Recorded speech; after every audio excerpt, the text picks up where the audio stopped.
Hello, friends. Welcome back to the While We're Waiting Hope After Child Loss podcast. I'm Jill Sullivan, your host and one of the co-founders of the While We're Waiting ministry. This is a podcast of stories of devastating loss and grief and heartbreak and struggle, and stories of hope and healing and faith and, yes, even joy. Underlying every conversation is the hope we have in Jesus Christ, which makes it possible to not just survive the loss of a child, but to live well while we're waiting to see them again in heaven one day. You can learn more about our ministry and the free bereaved parent retreats we host by visiting our website at www.whilewe'rewaiting.org. Welcome to episode number 280. Today I'm joined by Cheri Fletcher, writer, speaker, and former youth ministry leader, now living near Chattanooga after 3 decades in Seattle. She's the neighbor who can organize a joyful flash mob and a mom who has walked through the heartbreak of losing her daughter, Annie. Cheri shares how the promise that the Lord Himself goes before you from Deuteronomy 31:8 carried her through a pandemic move, Annie's sudden medical crisis, and the ongoing surrender that grief requires. She also talks about her latest project, the Grief Communication Cards, a beautiful tool she designed to help families and friends talk more openly about their loved ones, especially around holidays and family gatherings. These cards make it easier to share memories, spark meaningful conversations, and keep our children's stories alive. Let's listen in. Hi, Cheri. Welcome to the podcast. Thank you so much for having me. I am so excited to talk to you today. Yeah, I have been looking forward to our visit just because we've been Facebook friends for a long time and have kind of followed each other's stories, but we haven't ever really gotten a chance to sit down and talk. And so I've been looking forward to that chat. Let's get started, but just by giving you the opportunity to tell the listeners a little bit about yourself. Tell us where you're from and what life is like for you there. Yeah, I am currently a resident in Tennessee. We lived in Seattle for 30 years, and we'll talk more about that in a minute, but we live outside of Chattanooga now in Tennessee. And I am a writer and a speaker. I used to have a podcast for about 3 years, and I love all things youth ministry, and that's what I used to do out in Seattle. On the less serious side, I'm currently working with my neighbors. We do some flash mobs. Oh, wow. Huh, that's fun. Oh, yeah. We have some spontaneous sides of us. I love to take walks with my dog, Libby, and my husband, Todd. And we have 2 sons that live out here now. One is in Atlanta and one just moved to North Carolina. So we're excited to have both boys out this way. And so visiting them and just kind of traveling around and seeing this side of the States has been very fun. But yeah, I love to sing and speak and just go visit my children. Great. And throw in a flash mob now and then. That's what I was just going to say. We've got to go back to the flash mob thing. Where do you do these flash mobs? And just tell us a little bit about that. Yeah. So I used to do them in Washington with my friends, and we got started by crashing one of my friend's 50th birthday parties. And then people started asking us to crash other events with our flash mob. So when I moved here, the street I live on is known for a very, very family-friendly Halloween. And they closed the street down, just my street. And the city closes it down, and we get about 6,000 people on my street. Wow. And it's just an open street concept. Families come all dressed in themes and just hang out in the street and talk and visit. It's not like no scary setups, just hang out with family. So a few years ago, I decided, hey, what if we just flash mobbed this? And I didn't know how the ladies in my community would feel because I was kind of a newbie, and they just jumped on it. And so we just do fun little flash mobs in the street with ladies that are in it are anywhere from 20 to 75. And it's just very fun. Wow. Now, do you do the choreography and all of that? No. So we just use some YouTube tutorials. And then I just set up, I had the idea and I have a location, and a couple other women kind of took that and just said, here's some great tutorials. And there's a couple ladies that actually are great dancers. Like they did dance all through high school. So they kind of lead it, and it's great. Wow. Well, that's just fascinating. I've never met anybody who does flash mobbing before. So yeah, I enjoy getting to know that part of your story a little bit. So let's get into a little bit of your story. Before we get to what happened with your daughter Annie, I'd like for you to start by sharing what was going on in your family in 2020, because I know that has an impact on what comes later.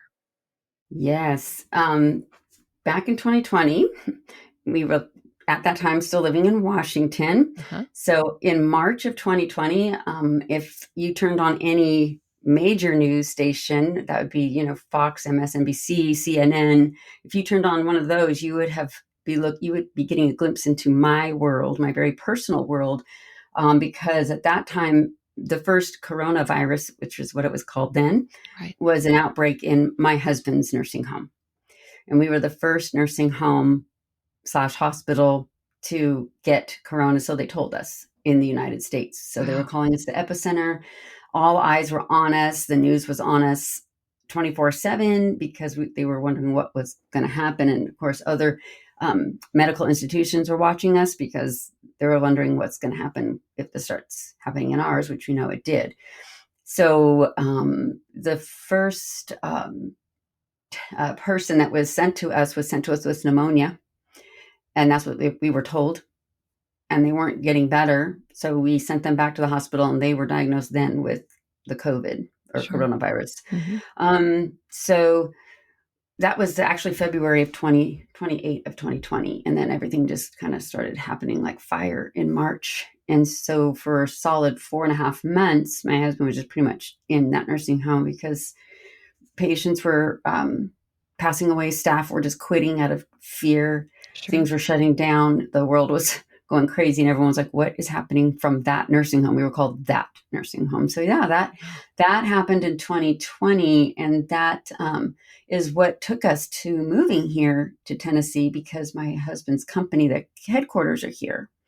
And so at that time, since he had spent so much time with government and state officials, they were like, we need help with the company to get back up on our feet and to understand how to fix or adjust. And so we prayed a lot about it because we had spent 30 years in Washington, right out of Seattle. And all of our family was and still is out there. That's where we raised our kids.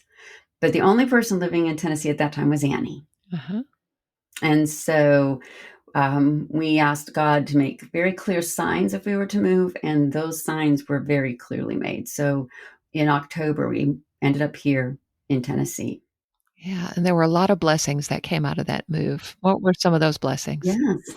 So our middle son ended up needing to move here with us. His school shut down. Everything had shut down. He was in California and he did not want to move here. He's much a West boy and very much a city boy from Seattle, and just really did not want to live in this tiny little hometown of Cleveland, Tennessee. He did not want to live here. So he didn't come here very happily. But he had to interview for jobs. He told him he had to have one while he was here. Luckily, we weren't as shut down out here. Right. So he interviewed several places, and the only place he was hired was Chick-fil-A. Mm-hmm. And the person that ended up interviewing him is now his wife. Oh, I love that. I know, God, he just cracks me up sometimes. And so he and his wife, this is coming up on their second anniversary now, and they are living in Atlanta because they want to own a Chick-fil-A, and they're working out there with a leadership program. So they're doing that.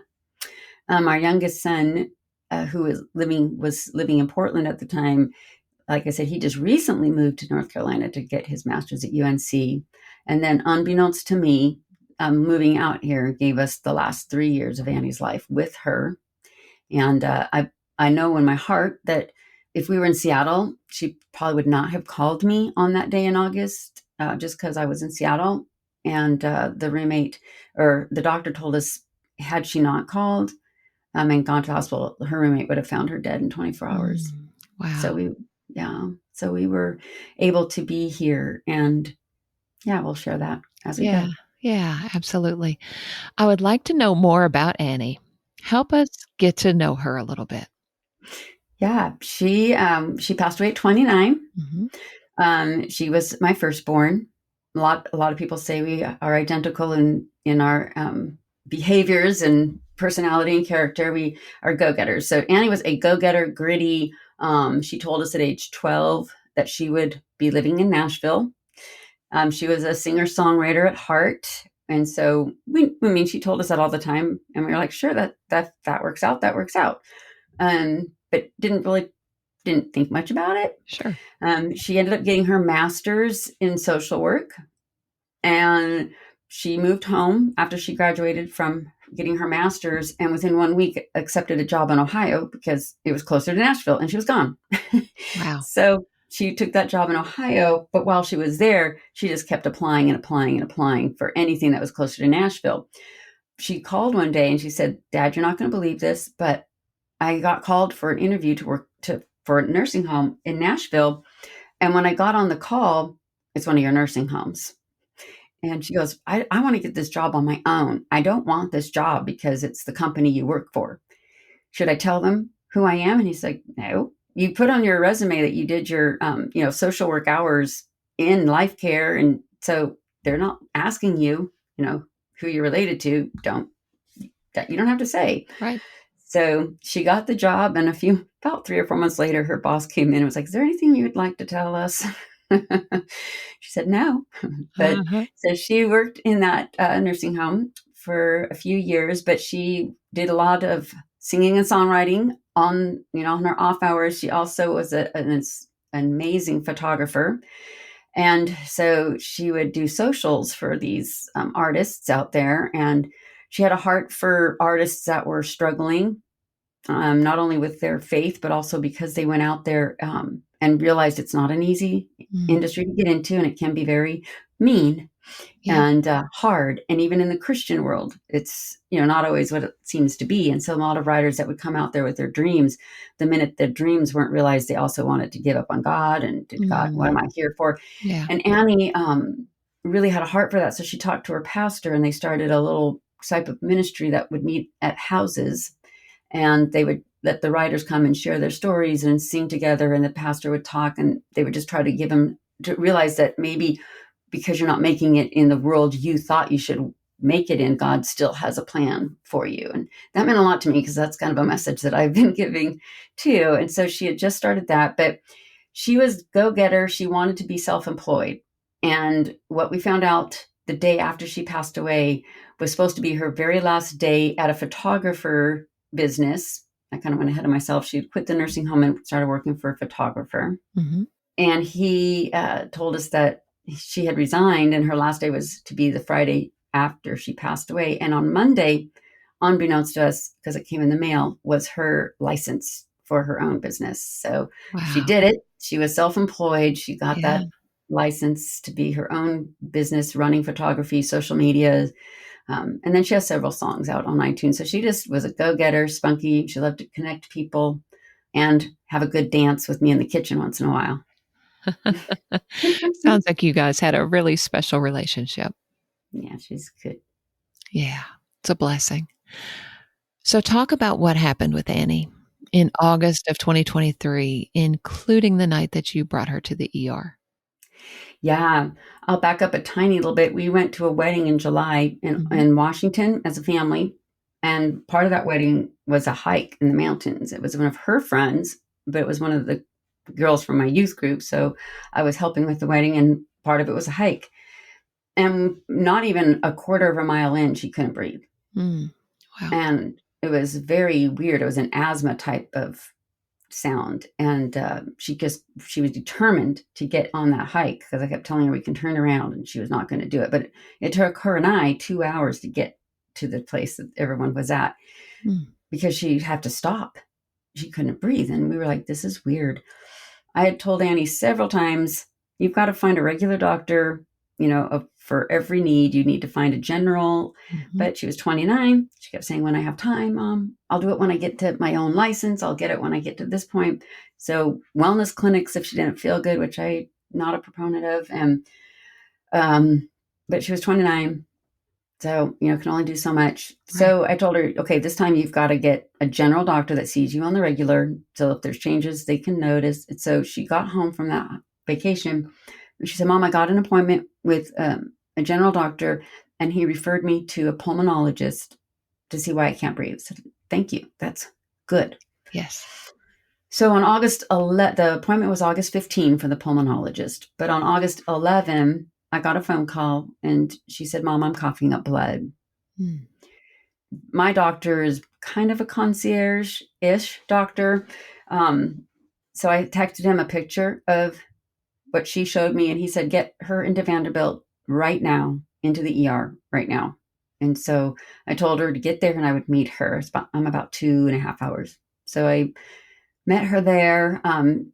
Since her and I are of similar kind, I know I wouldn't want my mom in the back room with me. So I let her go back there. And I was texting my doctor and he said, whatever they do, just don't let them discharge her, period. She's got to stay the night. Well, she comes out with discharge papers.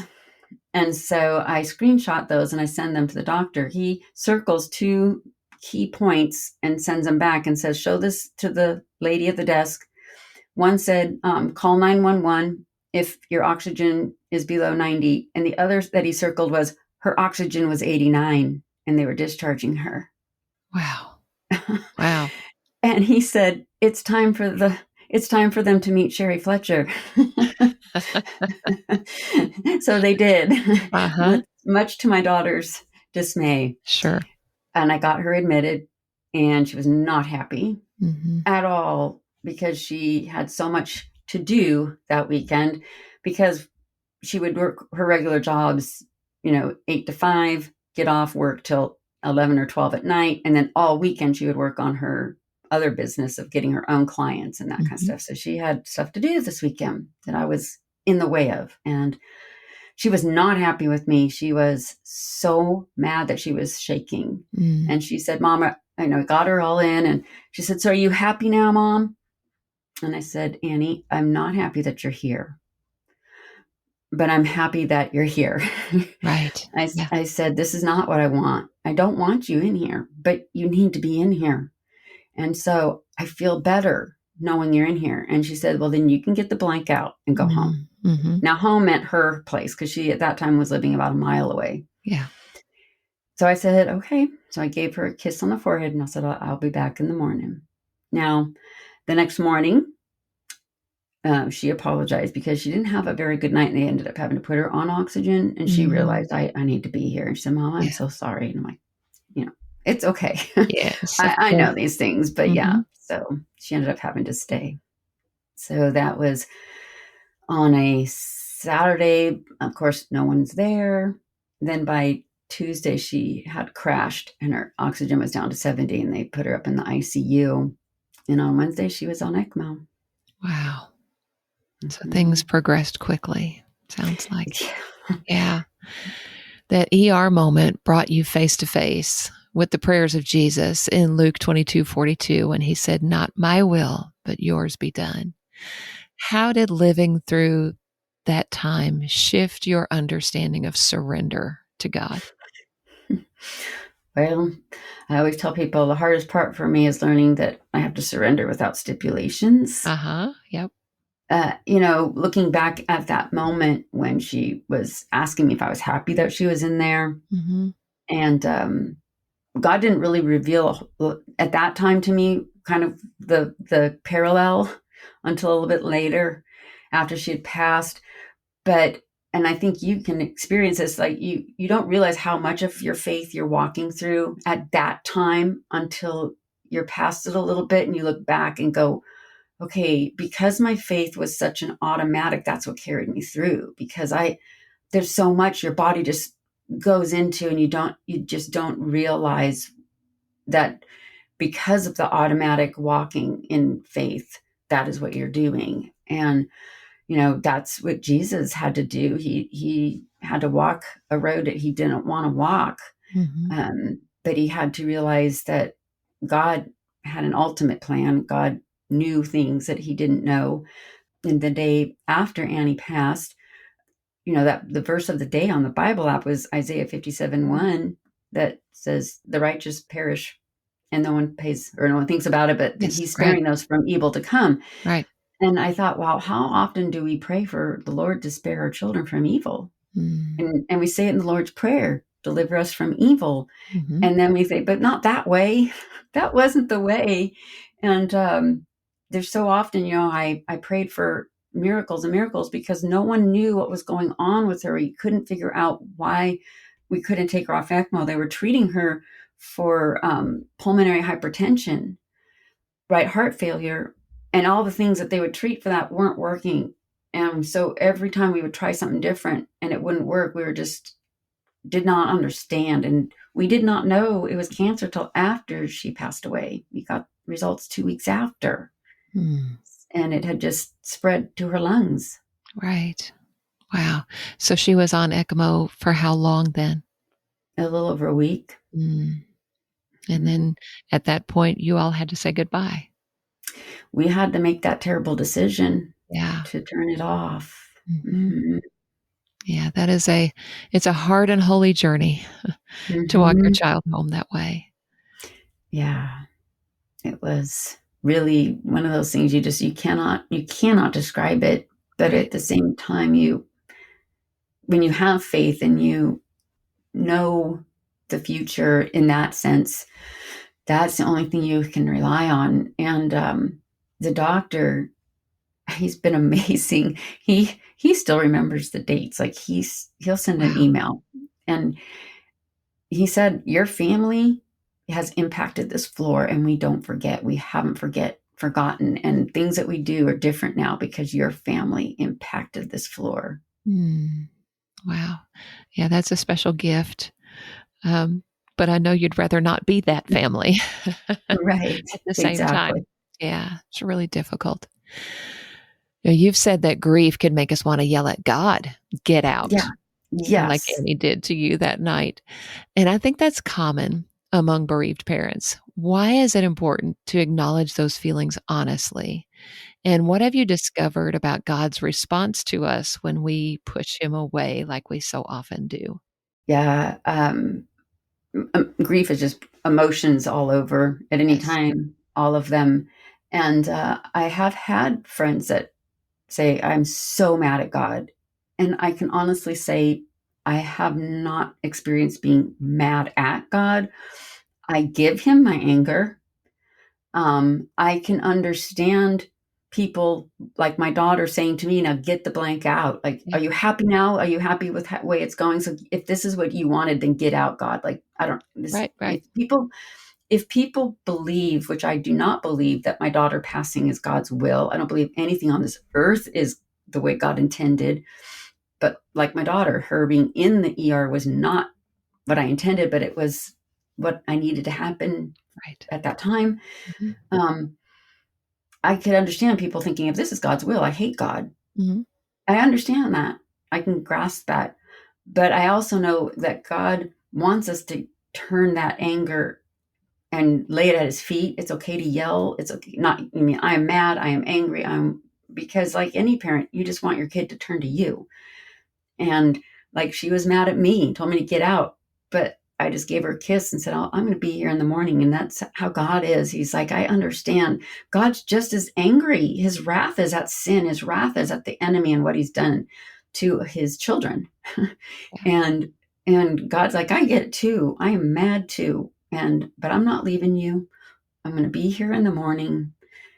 And that is the only place I find my comfort. Absolutely. Yeah, that's the only place we can go for true comfort. A scripture that was especially meaningful to you after Annie went to heaven was Deuteronomy 31:8. And it promises that the Lord himself goes before you and will be with you. What does that verse mean to you? So, like you and I were talking before we hit record, that I used to have a podcast. Yes. And the question I asked my guests, each guest, was, looking back on your life, how far back can you go and see the very purpose you're living out today and who you've always been? Wow. Because I like people to look back and see how God wove the very person they are. You know, he wove you together, and who you are is who he's had you be all your life. Yes. And so when Annie passed, and that verse came up one day, I started thinking, looking back over my life, how far back can I go and see that the Lord himself has gone before me for this exact time frame? And I started looking back all the way back to, even when Annie said, "I'm going to go to Nashville." to looking at the people God placed in her life and our life and events, and how God used painful events to move us, how God used all these different things and factors. And I'm still finding them out. Like, I'll meet someone and I'll be like, wait, I met you because of this person over here. And I moved on this street, and the lady across the street from me, her daughter passed away 8 years ago. And just all these people God has put me, that he's intentional. And I think, God goes before us and he paves these paths. And if we follow him, we don't have to pave them ourselves. That's right. And if I keep looking at all the things God did, I'm going to do this because they're going to need this down the road. I think, wow, he's going ahead and he's still paving. That's right. And we can trust him. Yeah. Mm-hmm. Even when it's hard, even when it's painful.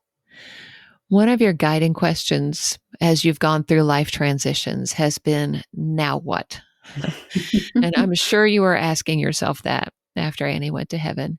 How has your faith carried you through that question with all of the different transitions your life has gone through?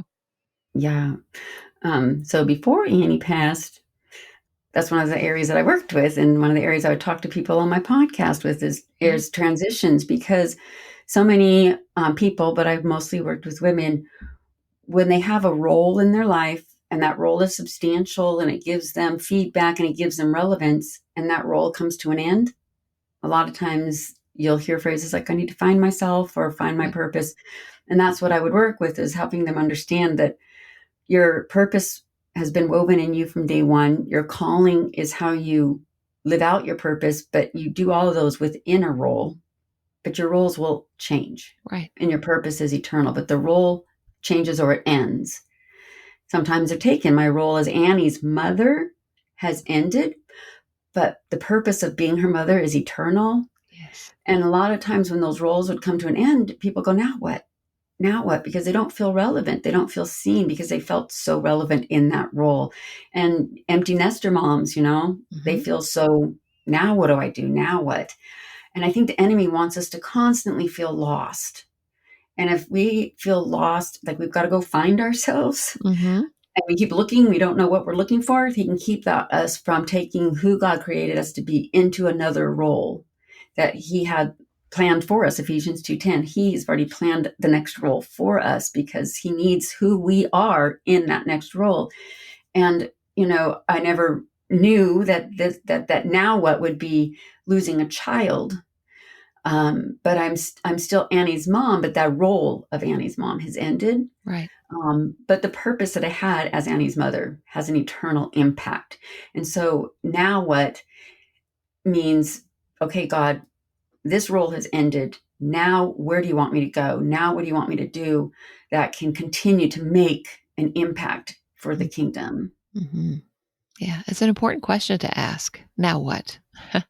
And be ready and willing to listen to what God has to say about that. And it might not be something that we think we're qualified for, or it can be scary, but he's there. He's gone before us. He says, do not fear. That's right. That's right. He walks with us. So in your grief, what has helped you hold on to hope? I love the word hope actually means assurance. And so many people say, I hope, my hope is in the Lord. And sometimes if people don't understand that it actually means assurance, hope can mean like, well, it might or might not happen, but I have assurance in the Lord. And so when I have assurance that God has been there all along, I know he's holding me. And I don't like being told to hang in there. I've never liked to be told that, even before Annie passed away, because when someone says that, I know they think they're meaning well, but what kind of comfort does it give me to think I'm hanging in there? But that's never what God says. He's never said, I've left you to hang in there. He has told us over and over, I will hold you. If you look through the Bible where he says, I will hold you with my right hand, it's over and over and over. And so I've always told people, I've always said, hey, God's holding you in there. You are held. Let's look back at how God is holding you through a text message from a friend, through someone he's placed in your life. Look at all the ways, going back like Deuteronomy 31, but look at the ways he's holding you. And because I had been talking about that prior to Annie, I've had several friends that have been on the regular with messaging and calling, but I have one in particular that texts me every day, a Bible verse and a thought, and she signs off held, Mm. Mm. held. Yeah, I love that. And just knowing that even a simple smile from someone at a counter, someone holding a door for you, that's God saying, I'm holding you. You're held today. And that's Isaiah for me, 41:10. Mm-hmm. Just seeing it in through people that God is holding me. Yeah, and we have to be looking for that because it's Mm-hmm. very easy to miss that, especially when we're grieving. But I love that, looking for places where we can see the assurance that God is holding us. Mm-hmm. Yeah, I love that. So you have created a really amazing resource for grieving parents and those who love them. Talk about the grief communication cards that you have created, what they are, and how they work. So one thing I've noticed with grief, I think it's just a huge wall. It's a very scary wall for communication. It shuts it down, Yes. especially the loss of a child. Prior to Annie, I had several friends that lost a child, and I remember the feeling of, what do I say? I don't know what to say. And you have such an overwhelming desire to just make their pain go away, or you just want to hug them. But at the same time, approaching them is very intimidating. Oh, yeah. I Mm-hmm. was one And of so, those. Bereaved parents scared me to death, yeah, until I became one. So I never knew how to approach people. yeah. And so the sad thing is some people just don't. Right. Yeah. And we stop being sometimes invited to things. People are worried that we're going to bring our sorrow into the event, or it's just going to overwhelm the room, or people aren't going to know what to say to us. And so you'll find maybe you're not getting invited to some of the things. And I think as a griever, understanding some of that and providing grace for those people as well, Yes. because it's not that they're mean-hearted. They're scared, they're overwhelmed, they don't want to hurt you, they don't know what to say. I kept Right. hearing that. Right. And so I keep things that have a lot of meaning, cards that are written out, not just signed by, love you, Cheri. If it's written out, I keep them. And one of the things that I kept were, I would have a document of questions that people asked me about Annie or about my heart or what was going on. I thought these are very, very nice, intentional questions from people that really want to know Annie or know how I am. And I started writing them down. And so we were coming up to the 1-year anniversary, Mm-hmm. and we were going to take a little trip with our boys who were newlyweds at the time, both of them.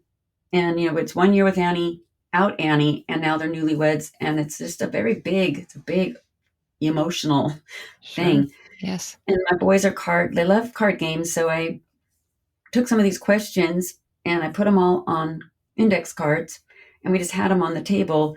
And I thought this is an easier way, especially for boys, that we could just take a card and answer the question. And what I liked about it was it just kind of broke that hard, where do we start, Right. part of communication. But what I didn't expect was we all answered the same question. So we all heard a different side Uh-huh. of Annie, and just even their wives it was easier for them to answer the questions too. And I was telling people about this, and they're like, well, I want those cards. I want those cards. So I was like, well, they're just my index cards. I'm like, well, I want them. Not only because we don't know what to say to grievers, but also because when we get together for holidays or events, there's just, who starts the conversation? And I don't know if you have felt this way, but sometimes if I'm at a family event and I'm the griever, I don't feel it's appropriate for me to come to your event and then just start my conversation. Right. But if you ask me something, then I'm like, oh, okay. But I would never come into your event or your situation and just start talking about Annie. Right. And so having these cards there, having them even out, is an open invitation. And it just helps you not have to think about it. Mm-hmm. Yeah, I love that. So I know these cards can be used as conversation starters. What are some examples of what these cards say that would start a conversation? Yeah. Well, I know with the holidays that are coming up, Yeah. one of them is like, what was the last holiday that you guys shared and what did you do? Yeah. that opened it up to Annie loved the holidays. And we were Hallmark watchers, and Annie and I have our sarcasm is our love language. Uh-huh. And so we would always joke around about how stupid this was. Oh, let me guess, the secret ingredient's vanilla. Like we Right. would just joke around and laugh. And so we would, talk about that. One is describe a ring, a hat, or any memorabilia that you have kept, or maybe a tattoo that you have gotten in honor of your loved one, and what's the story behind it. Uh-huh. One that we had fun with was, what's a secret you can share now? That's right. What you couldn't tell before. Yeah. Yeah. I was at a retreat, and I had my cards at the table. They had just come in the mail, and I took them on this retreat. And this lady came up. She was probably 70. And I was talking to her about the cards. And one of the cards, it says, did you have a nickname for the person you lost? Because these are not just specific towards a child. Yeah. Right. Do you have a nickname for the person you lost? And she just started crying. And she said, my son's name was Scoots. And she goes, Oh, I haven't thought about his nickname forever. yeah. And he was 45 when he passed away. And she's like, who talks about your 45-year-old son as Scoots? And I said, Right. well, how did he get the nickname? And she's like, well, when he was little and he took forever to crawl, so he would just scoot on his bottom. And she's like, I haven't even, shared that for a long time. And that just meant the world to me to see her face light Yes. up to remember that. Mm.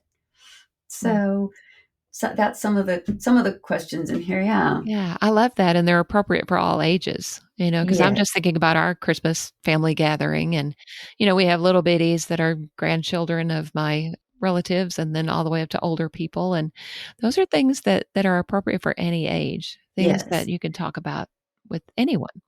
And if she were to share that with her grandchildren, because their son Yeah, they'd know her dad's nickname. They'll learn something new about their family because they right. spark a memory that you might not have thought about. And Yes. so everyone there would be like, I didn't know that Yeah. about, grandpa or dad or, Yeah. yeah. That's But so then cool.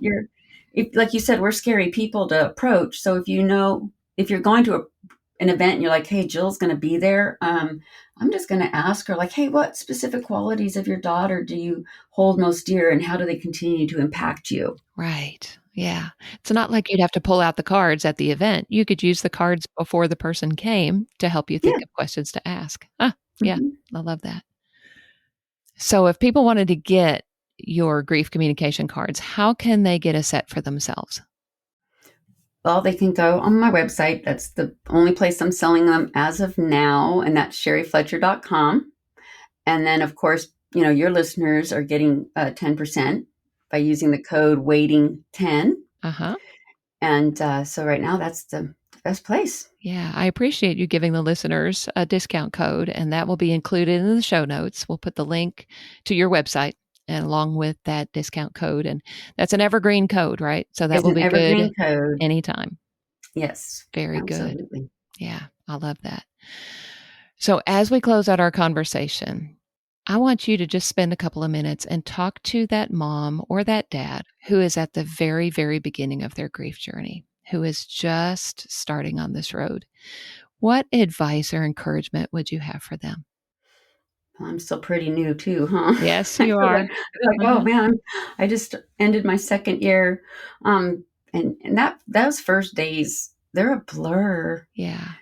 And don't put pressure on yourself to try and do all things.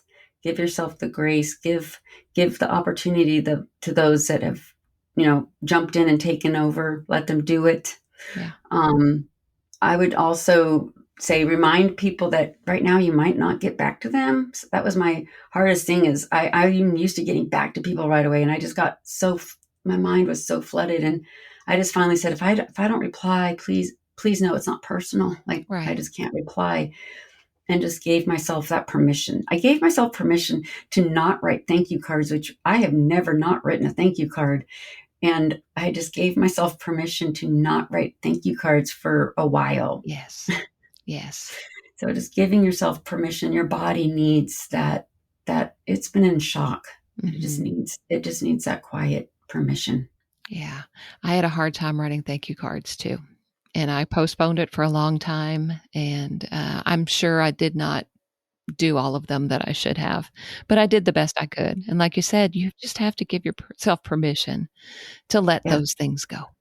I did a pre-made one on Yes. Etsy. Uh-huh. And just sent the same pre-made one. I Yep. figured people have got to understand that I can't sit and write Yes. this out. Yeah. And if they can't understand, well, oh well. Right. Yeah. You do the best you can, for sure. All right. Well, we're about to wrap up our conversation. Is there anything else you'd like to share before we go? I'm just so thankful for this group.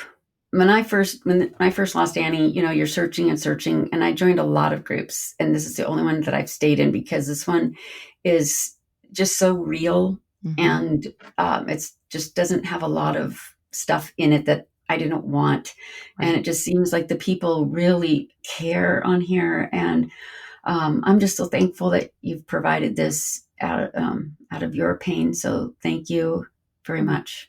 Oh, thank you. And the group you're referring to is our Facebook group, our private Facebook group called While We're Waiting, Support for Bereaved Parents. And I'll put a link to that in the show notes. You do have to request to join. There are some screening questions that you have to respond to in order to be added to the group. But like you said, it is a very kind and loving group. It's amazing how smoothly that group runs. People encourage each other. They pray for each other. They share stories about their children, share pictures of their children.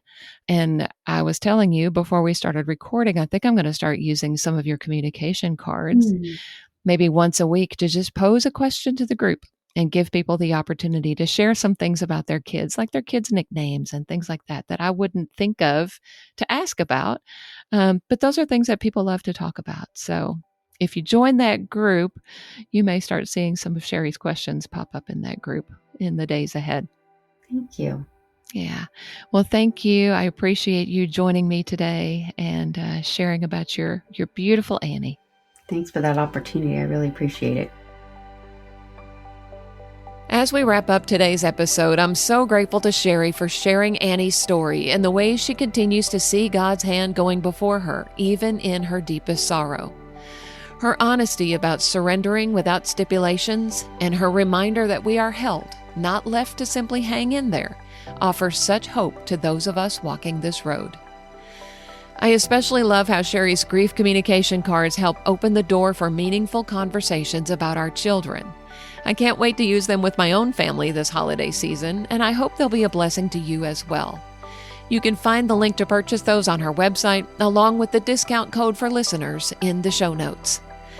Thank you for joining us today. I hope you'll come back next week as we continue to share stories of hope and healing for those of us who walk this road of child loss.